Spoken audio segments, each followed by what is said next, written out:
Saya akan memulai istilah di dalam perjanjian lama. Ya, dalam perjanjian lama itu ada yang namanya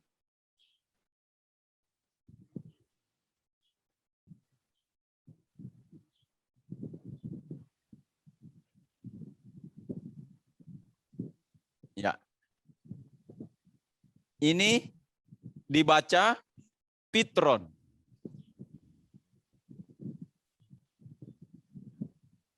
Kalau dalam bahasa Inggrisnya diterjemahkan itu, ya kata Pitron itu kemudian diterjemahkan interpretation. Nah, itu dari istilah Pitron ya. Nah, atau dalam bahasa Indonesia interpretasi.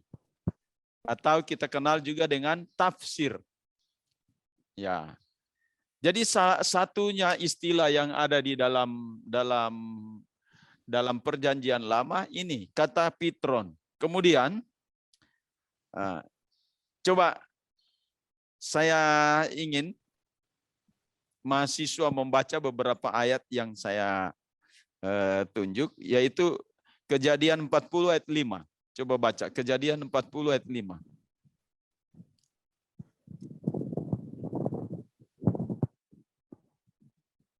Febi baca Febi.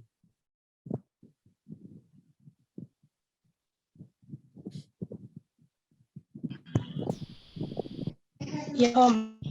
Ya, Kejadian 40 ayat 5.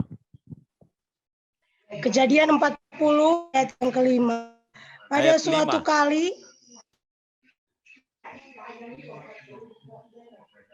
Kejadian 40 ayat 5. Ya. Pada suatu kali bermimpilah mereka keduanya, juru minum maupun raja Mesir, yang ditahan dalam masing-masing ada mimpinya. Pada satu malam juga, dan mimpi masing-masing itu ada artinya sendiri. Oke. Nah, itu tadi dibaca dalam Alkitab bahasa Indonesia, ya. Nah, kalau dalam Alkitab terjemahan bahasa Inggris itu digunakan kata interpretasi. Kalau di dalam bahasa Indonesia, ya, bahasa Indonesia itu digunakan kata arti. Ya. Oke, coba lagi dilihat pada ayat yang ke-8.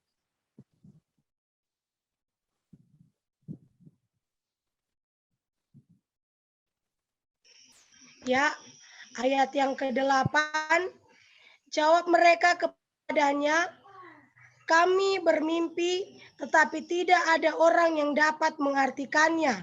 Lalu kata Yusuf kepada mereka, bukankah Allah yang menerangkan arti mimpi? Ceritakanlah kiranya mimpimu itu kepadaku. Ya, jadi di situ saya sudah cukup saja dengan dua ayat ini. Dalam bahasa Indonesia disebut arti, dalam bahasa Inggris disebut interpretasi. Ya, kemudian di dalam bahasa Ibraninya, dalam teks Ibraninya disebut pitron. Ya ini, ya, p, tau, res, vav dan nun. Ya, pitron. Dibaca pitron. Ya, ini istilah atau terminologi yang digunakan di dalam perjanjian lama. Nah, dalam perjanjian baru ada dua terminologi, ya. Yang pertama dalam perjanjian baru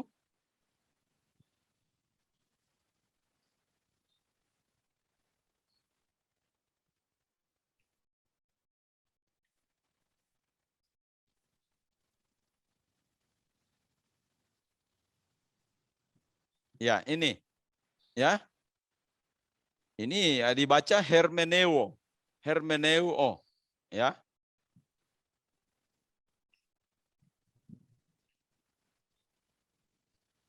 Ya, hermeneuo. Juga Kemudian kita lihat di dalam teks bahasa Inggrisnya, ya, itu ditulis ini interpretasi.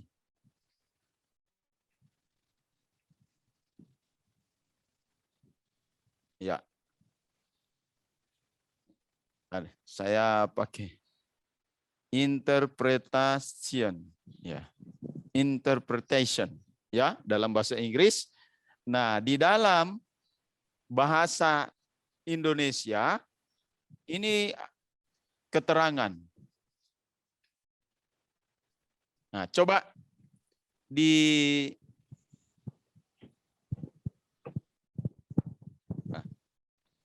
maksudnya bukan keterangan, ya, arti.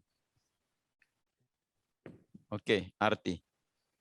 Coba tolong dibacakan dalam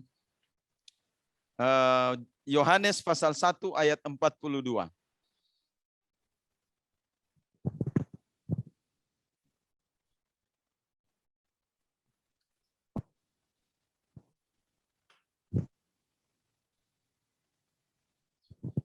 Yohanes pasal 1 ayat 42.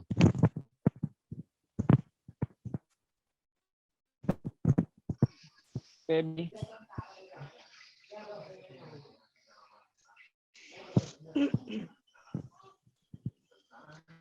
Yohanes pasal 1 ayatnya yang ke-42. Ia membawa kepada Yesus. Yesus memandang dia dan berkata, "Engkau Simon anak Yohanes, engkau akan dinamakan Kefas," artinya Petrus. Ya. Jadi di situ kata Kefas artinya. Nah, itu digunakan kata hermeneo. Ya. Nah, jadi kita melihat dua kata pertama dalam perjanjian lama dan perjanjian baru. Jadi saya akan munculkan dua di perjanjian lama dan dua di perjanjian baru mengenai istilah-istilah tadi. Nah, sekarang kita lihat lagi di perjanjian lama dengan satu kata, yaitu ini saya kasih kecil saja di sini.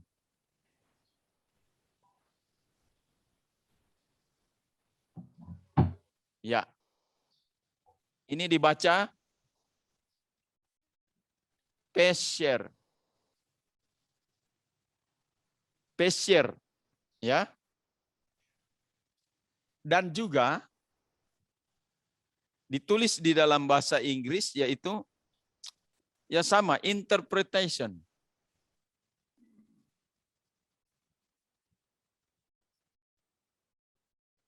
Tetapi di dalam bahasa Indonesia diartikan keterangan. Ya, keterangan. Coba kita lihat di dalam pengkhotbah pasal 8 ayat yang pertama. Tolong dibaca pengkhotbah 8 ayat pertama.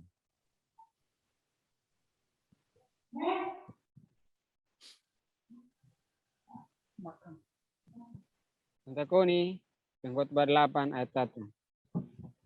Pengkhotbah 8 ayat 1. Pengkhotbah 8 ayat 1. Bentar ya. Kitab Pengkhotbah pasalnya yang ke-8, ayatnya yang pertama. Firman Tuhan berkata demikian. Siapakah seperti orang berhikmat dan siapakah yang mengetahui keterangan setiap perkara? Hikmat manusia menjadikan wajahnya bercahaya dan berubahlah kekerasan wajahnya. Nah, di situ ada kata keterangan. Ya. Keterangan. Nah, jadi di dalam bahasa Indonesianya keterangan, tapi dalam teks aslinya itu ditulis pesher, ya.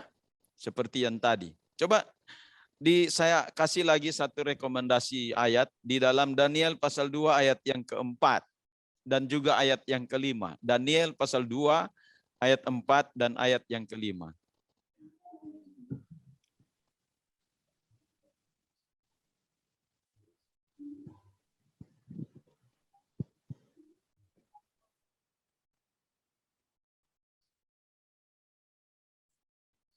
Silakan. Daniel.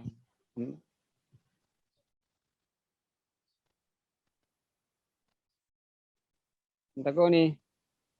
Daniel pasal 4 ayat Pasal Daniel 2 pasal ayat 2 4. ayat 4 dan ayat yang kelima.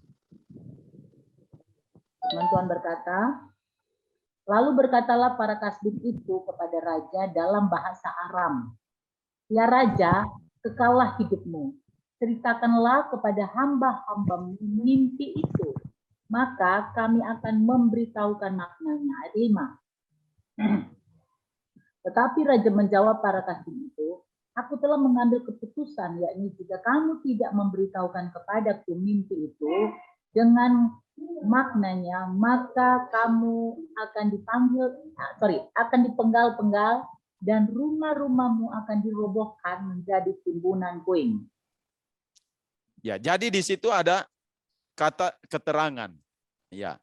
Nah, sekarang kita lihat lagi istilah yang terakhir. Jadi saya memunculkan 4 istilah di sini, 2 dalam bahasa Ibrani dan kemudian 2 dalam bahasa Yunani. Yaitu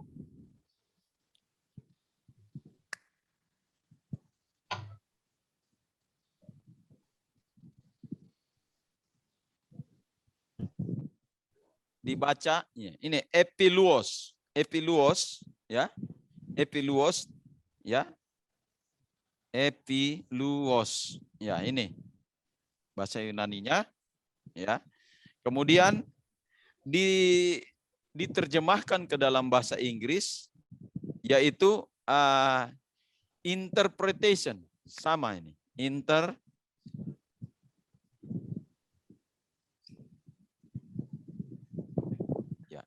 interpretation. Ya.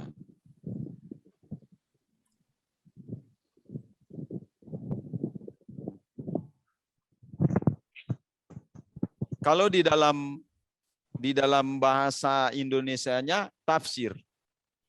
Ya. Nah, ini dipakai kata tafsir. Coba saya minta dibacakan ayat lagi, yaitu 2 Petrus 1 ayat yang ke-20. 2 Petrus 1 ayat yang ke-20.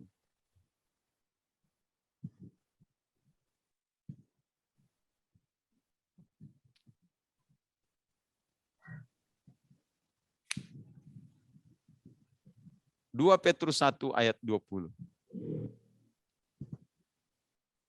Yang terutama harus kamu ketahui ialah bahwa nubuat-nubuat dalam kitab suci tidak boleh ditafsirkan menurut kehendak sendiri. Ya, jadi kita bisa melihat ini 4 ya terminologi di dalam perjanjian lama dan perjanjian baru mengenai tafsir, ya. Tafsir. Jadi tapi semua ini memiliki artian yang khusus, ya, definisi yang khusus. Kalau kata pitron, ya, pitron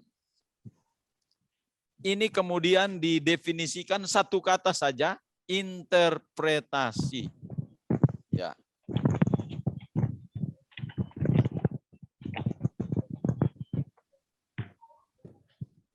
Oke. Kemudian kata pesher itu didefinisikan ya interpretasi atau solusi. Nah, kemudian kita lihat pada terminologi di dalam perjanjian baru yaitu hermeneuo. Hermeneuo itu kemudian didefinisikan suatu ya terjemahan, ya, terjemahan atau tafsir atau keterangan bisa juga, ya, ya, penjelasan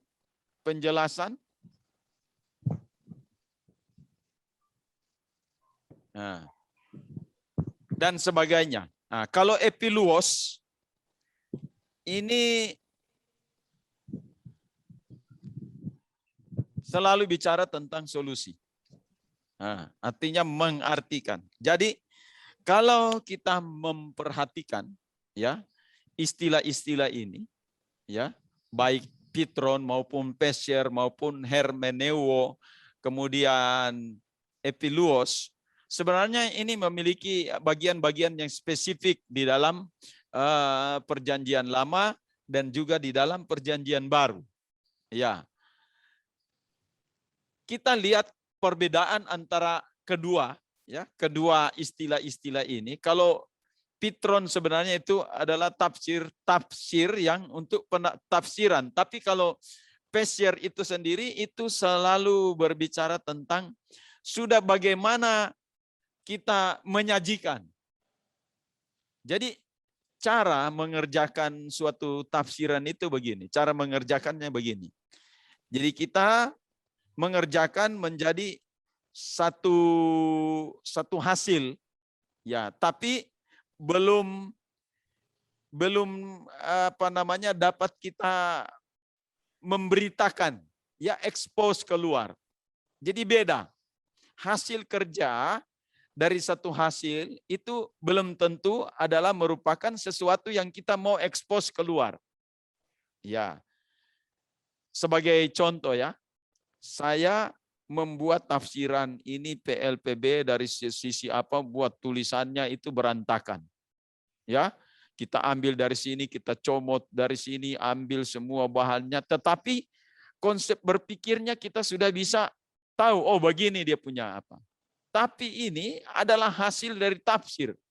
Nah, untuk mengekspos, memberikan keterangan keluar, kita harus membuat lagi semacam artikel.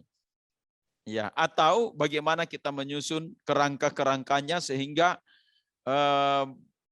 kita bisa mengkhotbahkan. Ada kerangkanya, misalnya oh urutannya begini, pendahuluan, isi berapa poin, kemudian kesimpulannya.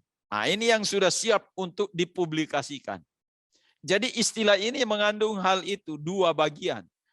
Yang pertama kita sudah dapatkan bahan-bahannya, oh sudah tahu ya, konsep berpikirnya seperti ini. Tetapi kemudian yang kedua, kita mulai lagi membuat yang namanya bagaimana kita mempublikasikan. Kalau kita mempublikasikan secara tertulis berarti itu yang dibilang artikel. Kalau kita mempublikasikannya secara langsung berarti itu dalam bentuk ya khotbah. Ya. Nah, teknik penyampaian ini ya itu dipelajari lagi. Makanya ada mata kuliah lagi yang namanya homiletik. Ya. Ilmu berkhotbah.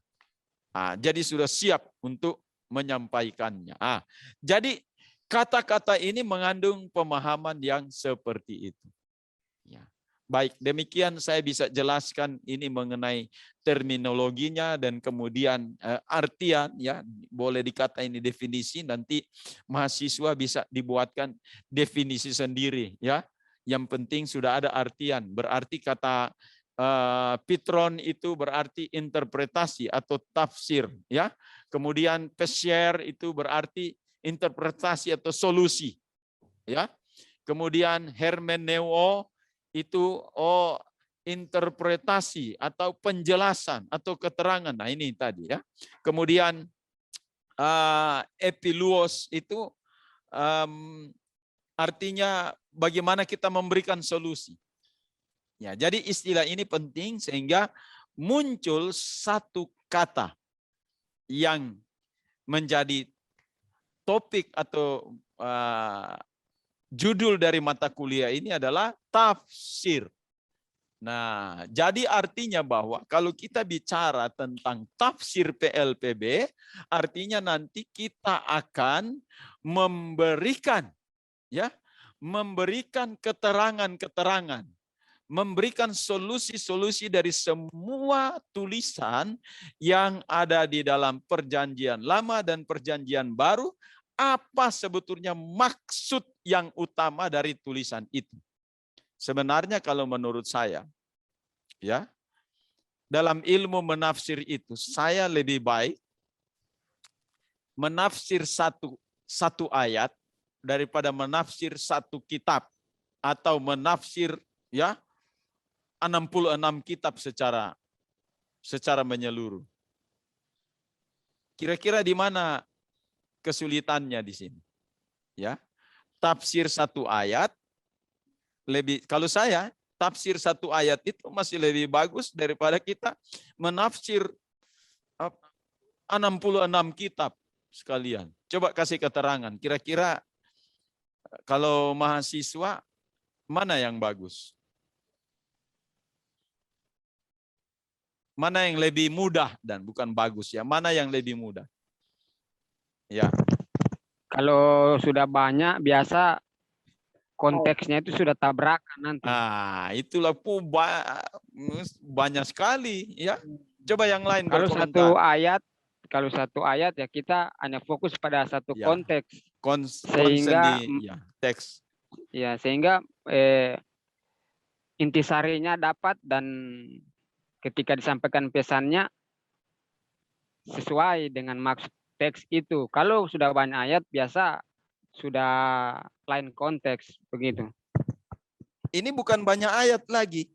Ini artinya kita tafsir PLPB, artinya kita mau tafsir seluruh 66 kitab. Apa sebenarnya maksud? Ya. Sebenarnya bisa juga banyak, tapi sediakan waktu yang banyak juga. Kalau Makanya mau suka saya tafsir katakan, satu ya, Alkitab. Saya katakan tadi begini, saya lebih mudah menafsir dari satu teks atau satu ayat daripada, ya, jangankan bilang satu kitab, ini kita orang ini, ya, pada tatap muka kali ini menafsir 66 kitab loh.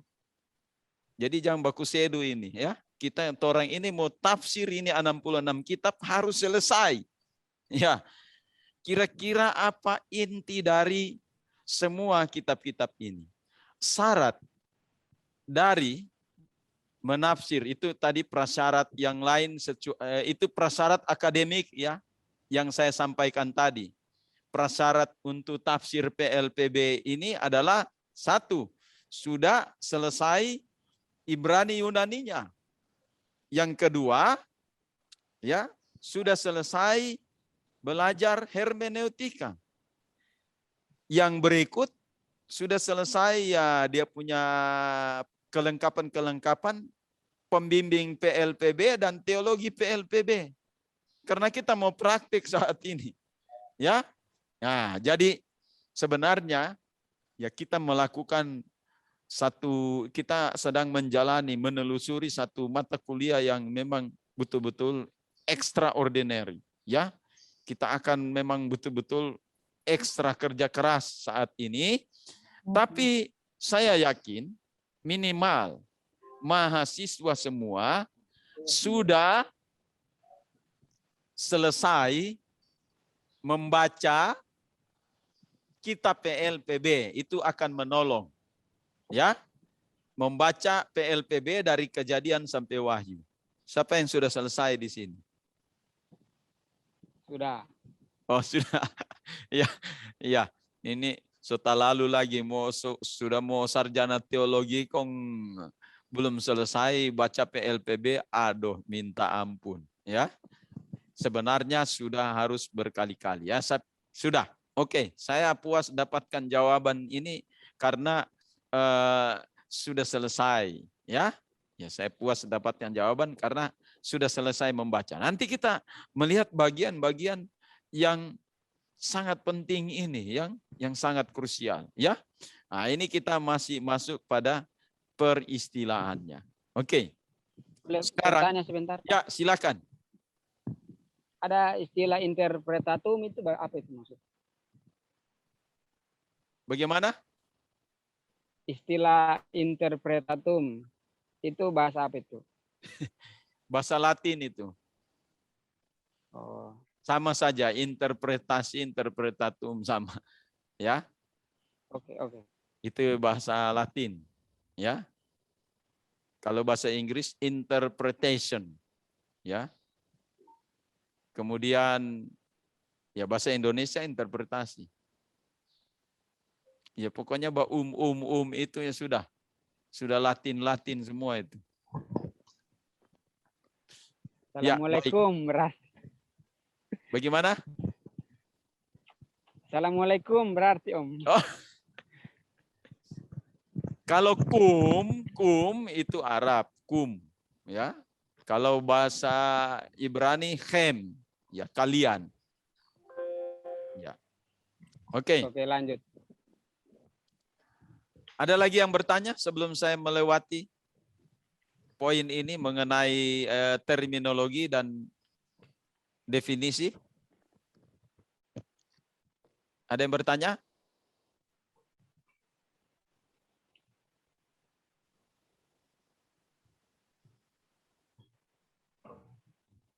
Oke, kalau tidak ada yang bertanya? Ada, Om. Ya, silakan.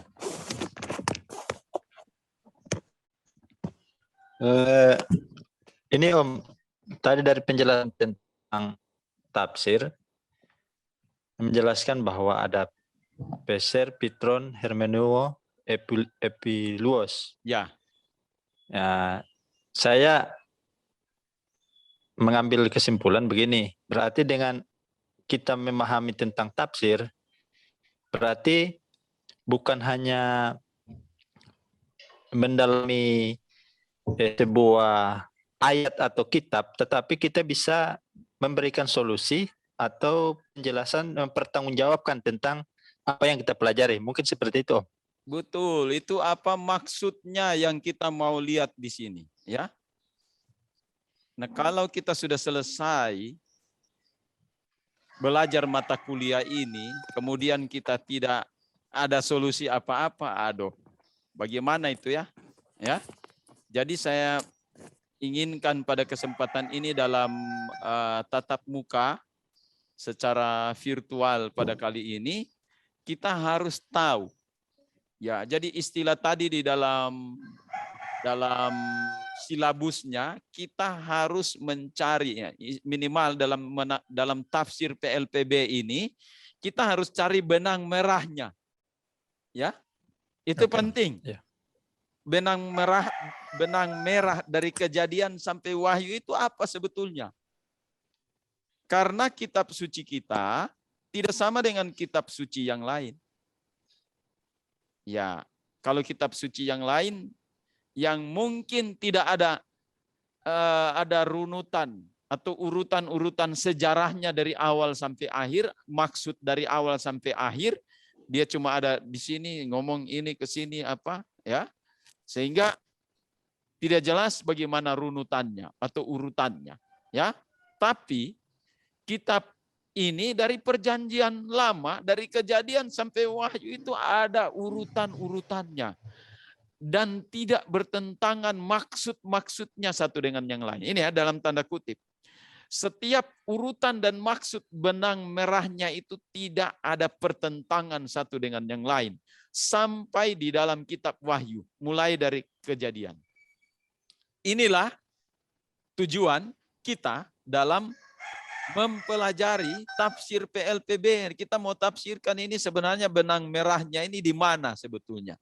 Sehingga kita mendapatkan satu kejelasan. Nah, ini membantu. Saya mau kasih tahu ya. Ini sangat membantu untuk mahasiswa bisa berapologet. Mungkin mereka akan, wah sudah melenceng sana sini. Kita lihat dulu benang merahnya ini kitab suci ini. Ya, jangan mereka sudah bilang, oh itu Yesus Kristus bukan Tuhan karena ayat ini, ayat ini, ayat ini. Coba lihat dulu benang merahnya apa di sini. Nanti baru kita ketahui, oh ini maksudnya. Itulah sebabnya banyak orang-orang yang di luar sana, semakin mereka mendalami Alkitab ini, membaca secara teliti dari ayat, dari kitab ke kitab, dari awal sampai, oh ini benang merahnya. Wah, baru mereka mendapatkan kepercayaan yang baru dan itu merupakan jaminan yang kuat dengan apa yang mereka percayai yang baru itu. Karena apa? Baca ya, tidak terlewatkan, oh ini urutannya, ini maksudnya. Nah, jadi demikian. Ya, sudah betul itu, kita ini bukan cuma melihat oh ini tafsir. Enggak. Kita harus mempertanggungjawabkan dengan apa yang kita yakini. Ya, ini yang disebut dengan ada solusi.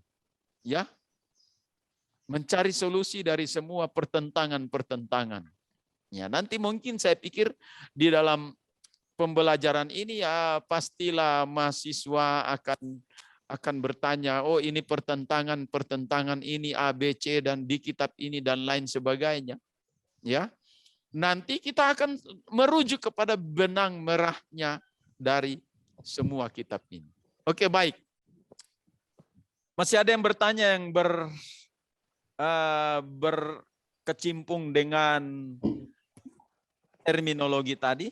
Kalau sudah tidak ada ya saya akan maju lagi dengan apa perbedaan dari seluruh kelompok-kelompok mata kuliah ya mata kuliah biblika. Kita harus lihat oh ini titik-titik perbedaannya. Baik, ada yang bertanya? Silakan.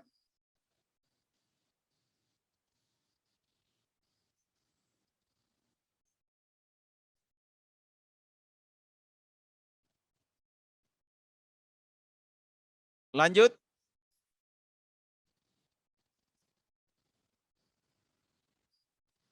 Lanjut. Oke, saya lanjut. Oke, saya pindah di bagian yang kosong di sini untuk menjelaskan ya, untuk kita sama-sama mengikuti dia punya perbedaan ini saya buat tabel seperti ini ya.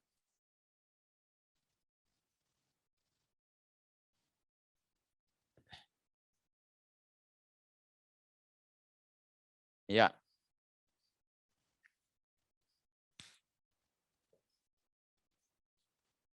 Ini tabel yang pertama ini rumpun. Rumpun mata kuliah biblika. Oke. Sekarang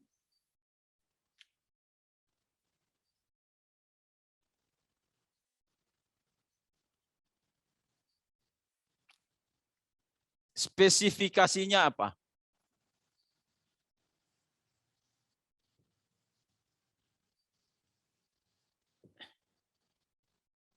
Karena begini, mahasiswa sekalian, mungkin banyak dari mahasiswa belum memahami, mengetahui apa perbedaannya ini. Loh, nanti mereka akan jadi bingung. Kebingungannya di mana?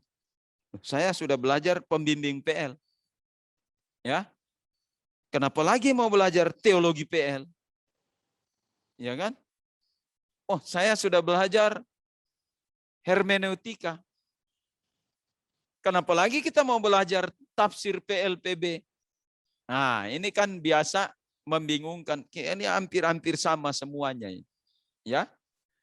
Ya, maka dari itu kita akan telusuri saat ini tentang sebenarnya dari setiap mata kuliah biblika itu ada spesifikasinya. Ya. Misalnya ya. Apa? Mata kuliah apa? Pembimbing. Ya.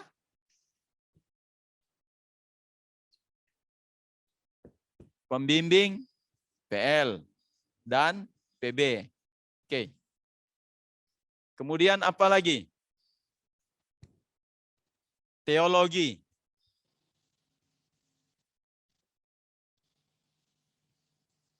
PL dan PB. Kemudian apa lagi? Hermeneutik. Ya, memang walaupun ada juga yang mengatakan bahwa hermeneutik itu terpisah karena dia ilmunya sendiri. Tapi saya masukkan begini karena ada hubungannya dengan tafsir, ya.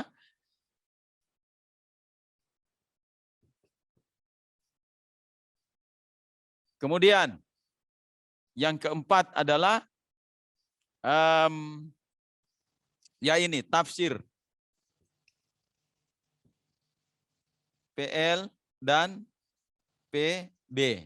Nah, jadi kita lihat di sini, ini rumpun biblika yang sebenarnya, ya kalau mau bilang, saya bilang tadi di silabus begini ya, ini ya, ini sebagai contoh begini, misalnya ini 4 titik, ya, ini titik pertama, kita sebut dengan mata kuliah pembimbing PLPB. Kemudian ada lagi satu di sini, ya titik yang kedua ini mata kuliah teologi PLPB. Kemudian ada lagi di sini, ya. Nah,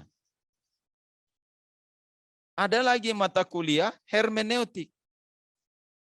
Dan titik yang berikut adalah tafsir PLPB. Nah, titik-titik inilah yang merupakan spesifikasi karena dia berdiri sendiri. Kesamaannya di mana? Ada keterhubungan jaringannya di mana yang seperti yang saya bilang tadi, jaringannya adalah ya ini jaringan, ya ini.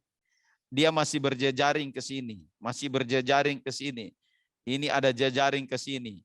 Kemudian ini ada lagi jejaringnya di sini. Ya. Ini ada jejaringnya di sini.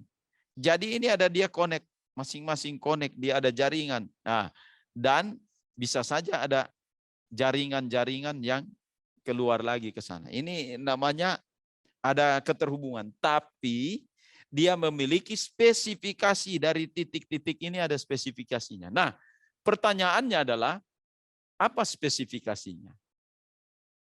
Ya, itu menjadi pertanyaan. Spesifikasinya apa? Nah, oke, mari baik kita lihat. Spesifikasi dari pembimbing PLPB itu adalah memberikan tuntunan, ya, dari kulit luarnya saja, ya, kulit luar, ya, memberikan keterangan atau penjelasan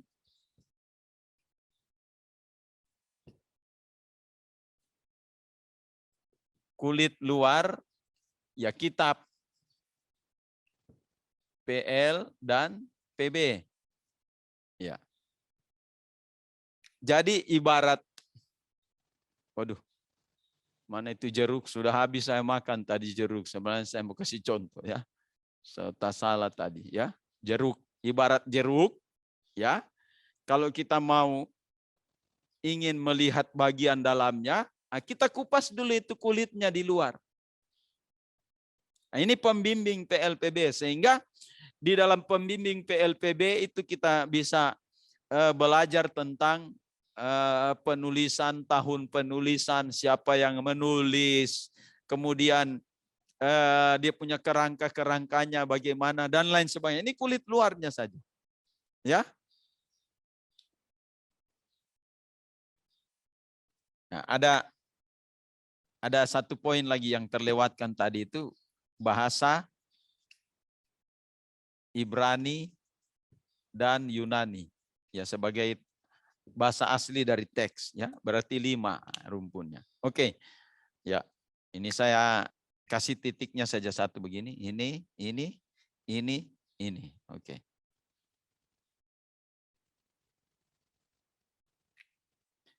Ya.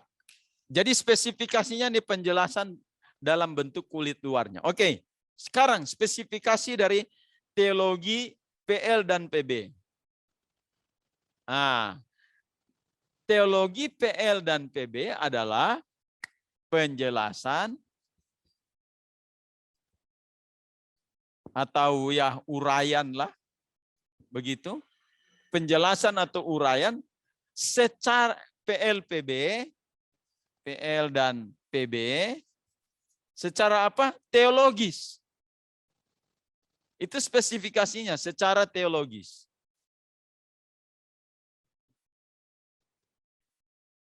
Nah, Sekarang hermeneutik.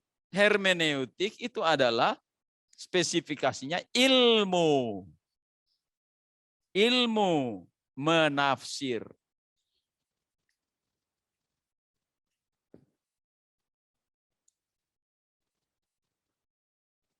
Oke.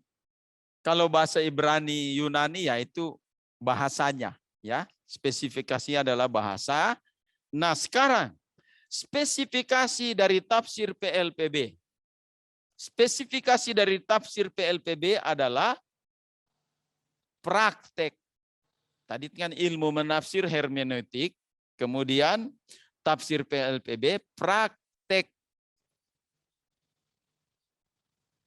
menafsir. PL dan PB. Baik. Jadi kita melihat sudah ada spesifikasi. Jadi inilah yang membedakan. Semua spesifikasi ini yang membedakan, oh kita tahu, oh kalau begitu rumpun mata kuliah Biblika ini, oh ada dia punya khusus, tidak sama semua.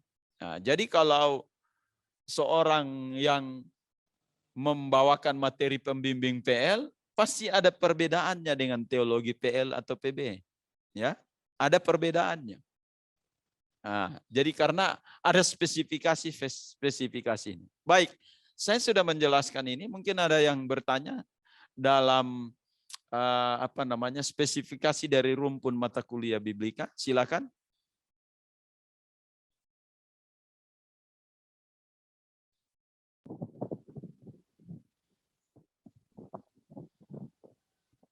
Silakan mau bertanya. Di unmute, kemudian langsung bertanya.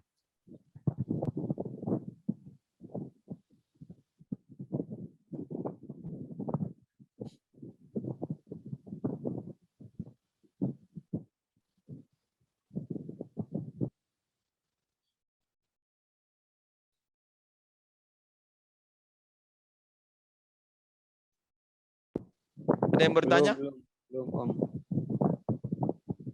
Ini Asar sudah unmute. Mau nanya Asar? Belum, Om. Oke. Sudah jelas? Sudah. Oke, baik. Ya.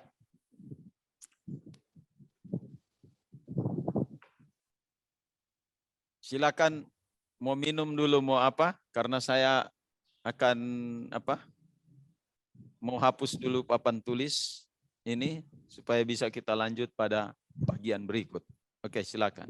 Ya, nanti sebentar kita akan mulai pada bagian yang ketiga, yaitu metode, ya, metode tafsir Pardes. Nah, ini yang kita akan gunakan nanti. Metode yang kita akan gunakan dalam tafsir PLPB adalah metode Pardes. Kenapa sampai saya memilih metode Pardes ini? Karena metode ini yang digunakan oleh para rabi Yahudi di masa lampau. Jadi sekarang kalau mahasiswa sekarang berada di ruang kuliah teologi, maka itu artinya bahwa saya ingin supaya kita juga berada pada posisi seperti sekolah rabi, ya, karena dalam sekolah rabi itu dari kebanyakan rabi Yahudi mereka menggunakan metode menafsir itu dengan metode Pardes. Sebenarnya ini adalah bahasa Ibrani, ya, Pardes.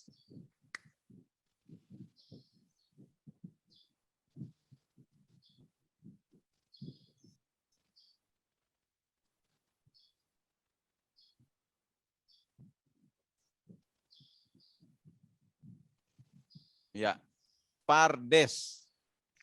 Ini terdiri dari konsonan P, Res, Dalet, Sot. Ya. Kalau ditranslate ya, ditranslate P, res, dalet, sot. Nah, kemudian ya kita baca. Pardes. Ya, saya karena bahasa Ibrani yang aslinya itu tidak pakai vokal, ya, jadi saya belajar untuk menulis ini supaya untuk mempermudah juga kita ya. Nah, jadi vokalnya saya kasih huruf kecil. Par, ya, par, des. Oke, ya begitulah kira-kira ya. Pardes. Sebenarnya kata pardes ini berarti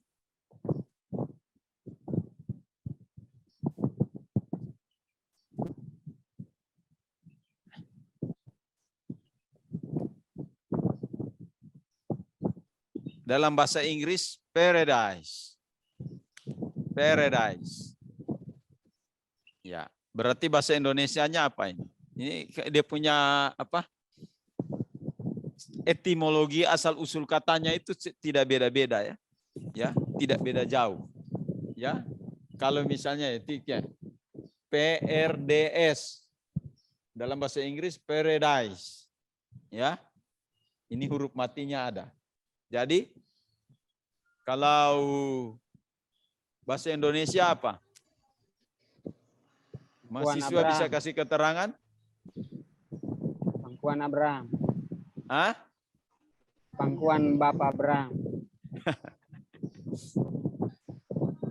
Dalam bahasa Indonesia satu kata. Surga. Hah? Surga. Nggak ada istilah yang apa namanya hampir sama dengan apa ya, coba lihat ya, kita lihat, kita ini permainan kata ya, permainan kata. Oke, kalau dalam bahasa Ibrani pardes di situ ada PRDS, kalau dalam bahasa Inggris juga ada PRDS, paradise, ya kan? Nah kalau bahasa Indonesia apa?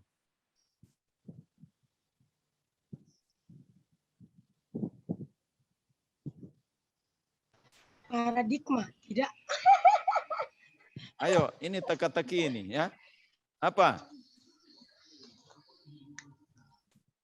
Kita menggunakan kata ini saja, PRDS. Ya.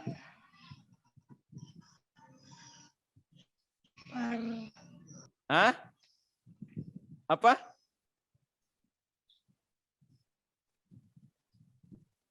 Beres. Ingat, dalam bahasa Ibrani, konsonan P bisa jadi apa? Nah, itu ada yang namanya deges ya. Artinya begat kefat. Ya, itu begat kefat.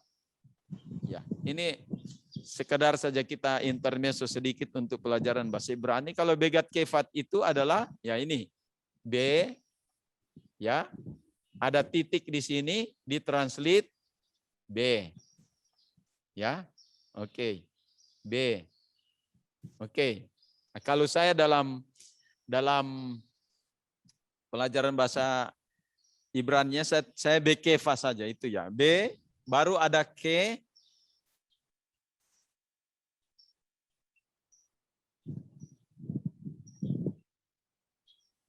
Ya. Ini kalau K, kalau yang ada titik, dia jadi apa? Ya K. Ya. Kalau ya ini tadi, ya ini. P. Kalau dia ada apa? Titik jadi P. Nah sekarang kalau dia tidak ada titik.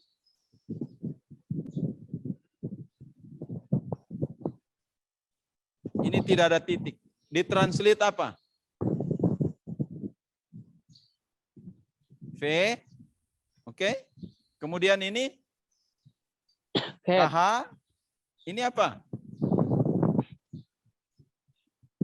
P. Apa? P. Ya. Nah, sudah. Saya jadi P ini ganti F di sini. Kalau orang teraja sama saja. Jadi saya sudah kasih kata pemukanya. Ini apa? F. Huruf depannya. F. Iya, sudah ada F. Lanjutkan dia punya ya, selanjutnya. Jadi kalau bahasa Ibrani pardes diartikan dalam bahasa Inggris paradise. Dalam bahasa Indonesia apa? Ini masih ada kata rumpun-rumpun katanya, konsonannya.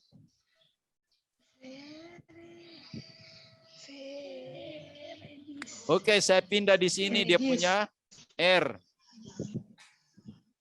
Oke. Saya pindah di sini dia punya D. Oke. Saya ambil lagi di sini S. Oke, ada. Pardes. Firdaus. Firdaus. Kalau dalam bahasa Indonesianya Firdaus. Ya. Firdaus. Nah, itu yang Asar bilang tadi di pangkuan Abraham itu di Firdaus. Nah, saya pakai bahasa sudah translate-nya. Nah, itu. Jadi begini. Ini tradisi Rabi Yahudi dalam menafsir kitab mereka. Ini mereka menggunakan metode yang namanya pardes. Untuk apa? Setiap kitab yang ditafsirkan dan setiap tafsiran yang sudah ditafsirkan itu disampaikan kepada pendengar atau audio ya, audio ya, Audience. yang mendengarkan itu seolah-olah begini, mereka harus membawa pendengar itu harus mengalami Firdaus. Ya. Jadi ini teknik mereka. Jadi setiap yang mau menafsir kitab, jadi kitab yang ditafsirkan itu harus dibawa ke satu tempat Firdaus, artinya ada pencerahan-pencerahan di situ. Sedangkan Firdaus atau Pardes itu sendiri sebenarnya adalah singkatan. Memang orang Yahudi paling suka menyingkat-nyingkat dia. Ya, supaya apa? Mempermudah menghafal. Ya. Jadi sebenarnya kata Pardes ini adalah merupakan singkatan. Dan itu singkatan dari singkatan inilah merupakan metode. Ya. Nah, kalau kita lihat di sini ada 4 huruf mati di sini. Konsonannya P, R, D, S. Nah, apa itu P, apa itu R, apa itu D, apa itu S? Nah, P. Ya, jadi saya ya kasih begini ya di sini. P itu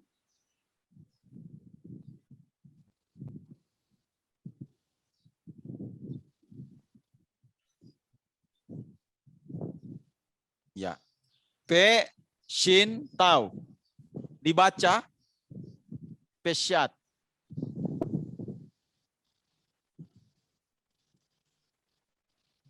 Ya, Pesyat atau Pesyat. Ya. Bisa di sini SY atau SH sama saja ya. Pesyat. Nah, Pesyat ini memiliki pengertian bahwa setiap teks itu berbicara apa adanya secara tekstual, secara hurufiah, secara letterlek, ya. Jadi ini bicara tentang apa namanya itu? Hurufiah. Kalau di dalam istilah literan ya. Literal, ya, secara literal, ya. Letter, ya. Atau hurufiah.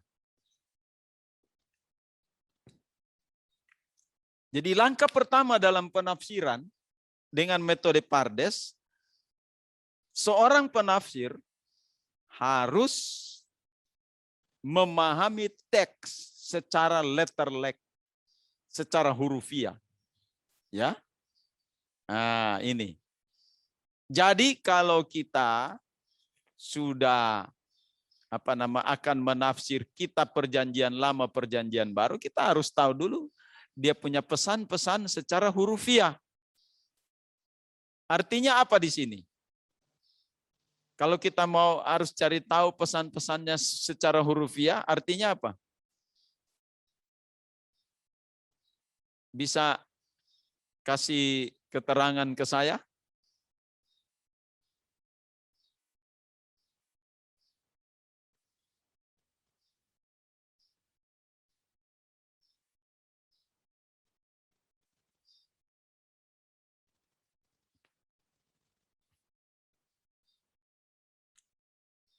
Artinya apa?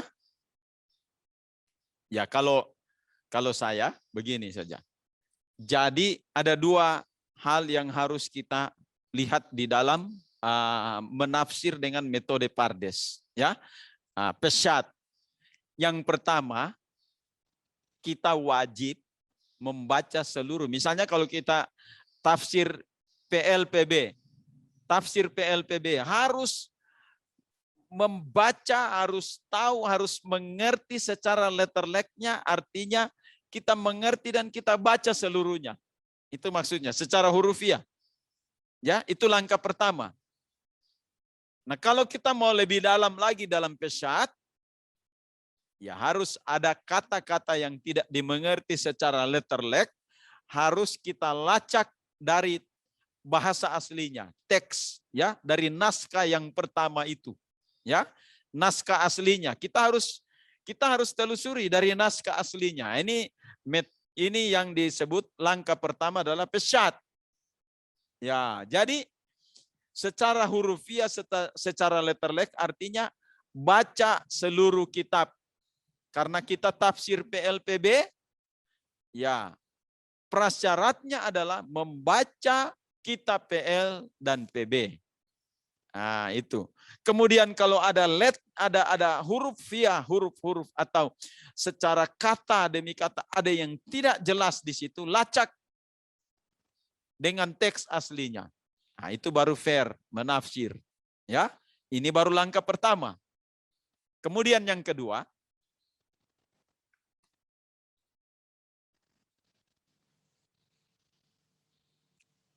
ini yang kedua, yang kedua yaitu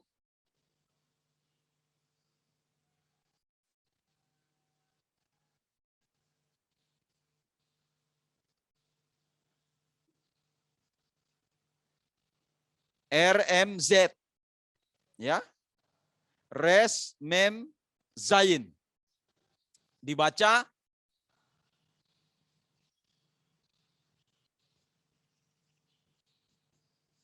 ya, dibaca ini remes. Ya. Remes. Nah, remes ini artinya kita harus melihat naskah-naskah yang ditafsirkan itu ada tidak secara simbol. Ya, simbol-simbolnya di situ. Ya.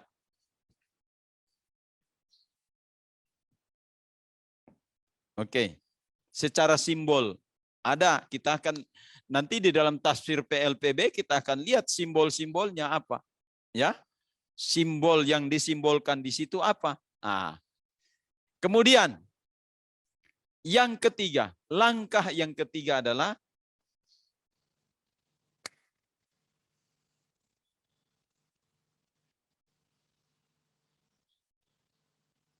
ini ya, huruf D, dalet.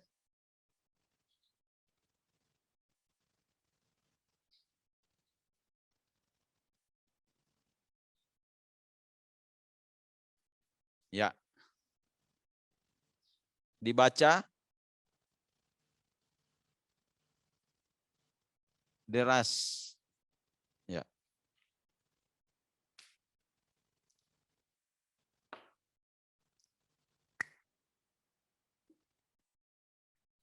Nah, dalam tahap inilah yang kita sebut dengan tafsir.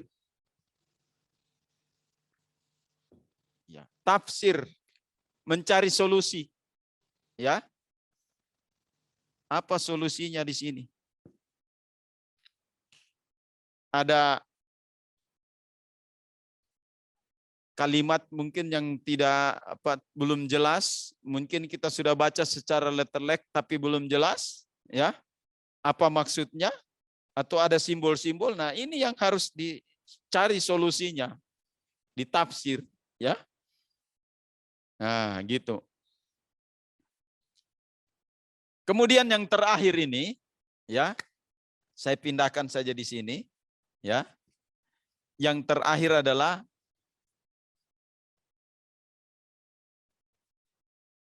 ya. Samek, Faf, Dalet. Ya. SOD.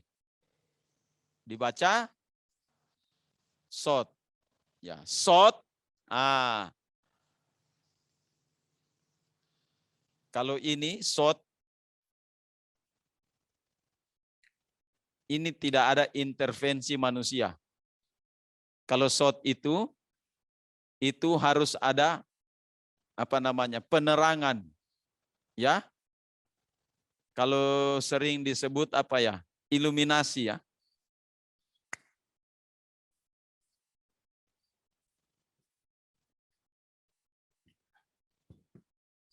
Harus ada iluminasi, pencerahan dari apa? Kalau kita ya Roh Kudus.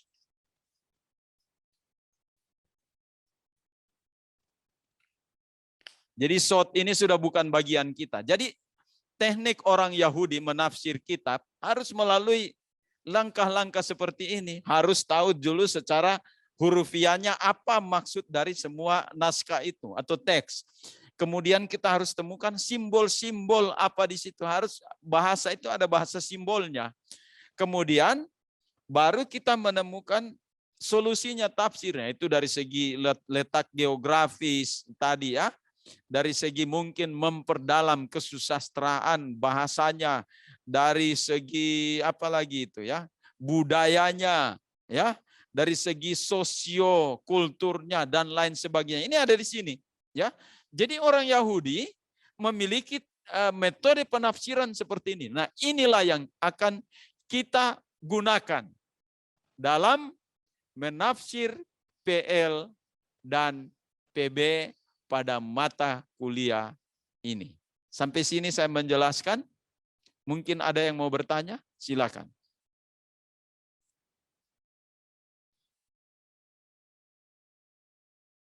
Ada yang bertanya?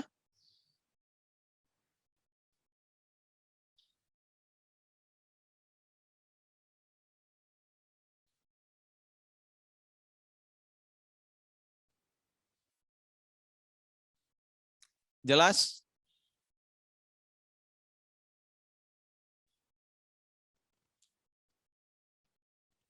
Oke, jelas? Coba dulu dijawab saya, jelas? Jelas. Ya, Oke, baik. ya Om. Ya. Oke. Sampai sini penjelasan saya, ya. Ini saya tidak akan menghapusnya. Kemudian dalam bagian berikut begini. Ini kuliah ini harus progres, harus ada kemajuan yang signifikan, ya. Saya mau bukan hanya saya yang berinteraksi, tetapi juga seluruh mahasiswa. Jadi semua presentasi di papan tulis ini yang sudah saya presentasikan saat ini itu menjadi tugas dari mahasiswa untuk sore, artinya diringkas semuanya itu untuk apa yang saya sudah presentasikan. Kita sudah selesai 3 poin, ya, 3 poin. Yang pertama adalah terminologi atau istilah, ya, dan definisinya. Kemudian yang kedua adalah spesifikasi dari setiap mata kuliah biblika. Yang ketiga adalah ini, metode Pardes sebagai tafsir, ya, metode Pardes yang akan digunakan untuk tafsir PLPB. Jadi sudah mengerti? Ya, Ya, yang pertama apa? terminologi, spesifikasi, metode, Pardes. Pardes. Nah, Pardes. Ya sudah, itu 3 poin yang harus nanti besok kita masuk. Kita akan lagi bergabung besok, ya, karena sore ini itu bagian dari mahasiswa. Saya minta kita aktif, bagian mahasiswa sore ini mempersiapkan untuk besok. Saya minta dipresentasikan, ya, dijelaskan ulang. Mahasiswa menjelaskan ulang mengenai 3 poin ini, ya, besok. Nah, supaya bagus penjelasan untuk 3 poin besok, maka sore sebentar, ya, jam sore ini adalah tugas mahasiswa membuat ringkasannya.